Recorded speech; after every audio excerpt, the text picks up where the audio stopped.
Hey guys, Paul from Trusted House Painter here. I'm working on an old dormer. This is probably a 1912, 1915 house. And I'm working on an old dormer, and I had some thoughts that I'd love to share with you and make a short video about. So here it is. So this is the dormer I'm working on here. You can kind of see I'm on a really high-pitched steep roof, and I'm prepping along here, and you can kind of see I'm going along there. And this kind of siding with the storm windows is, it's normal of a character home of the early 1900s. It's got that horizontal siding.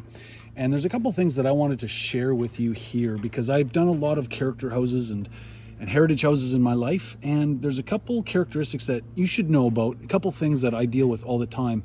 First one is seeing the grains. Like, for example, you can see the wood grains on this old house. So, obviously the paint is still sticking to that, and you can kind of see the wood grains, and that's how it should look.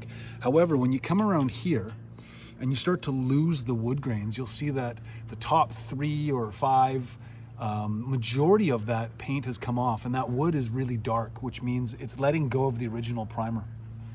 And it was really quite easy to flake that off. I just used a little scraper, a little putty knife, and most of it came off. I'm going to come back with a palm sander and palm sand it and work out some of those edges. But sometimes when you no longer see the actual grains, you see all the little micro cracks, that's indicative that you might need to strip your siding eventually, because the paint is no longer, the original coating is no longer holding onto that wood, that old wood, 1912, 1915 wood.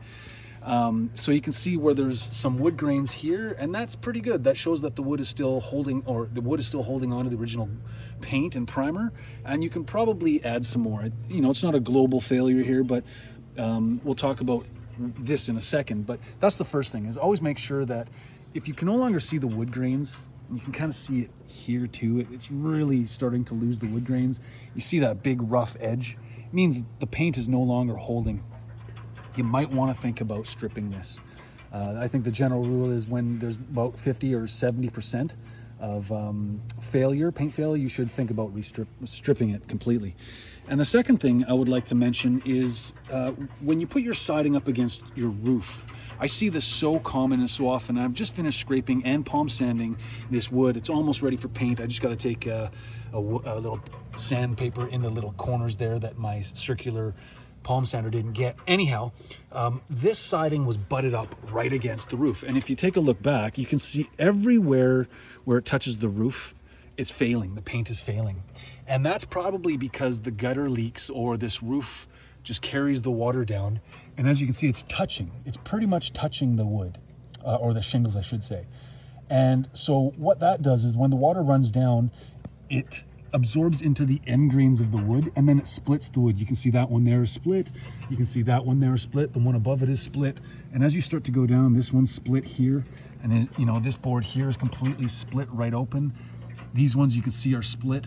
It's really difficult to get primer on that backside edge to properly do it. So if you're ever going to install new siding on your house, super important to make sure that there is a gap, that there is some airflow, because there should be flashing behind that. However, in this situation, this is an older house, it just didn't turn out that way. So that's something you want to think about. And then again, when you're priming this kind of job, always want to make sure that you're using an oil primer. And it's starting to rain on me now. It's pretty dark where I am. So I think I'm going to pack it up for today, maybe get a coat of primer on this quickly, just to make sure that it's coated, so that tomorrow I can come back and finish scraping and priming this old 1915 house.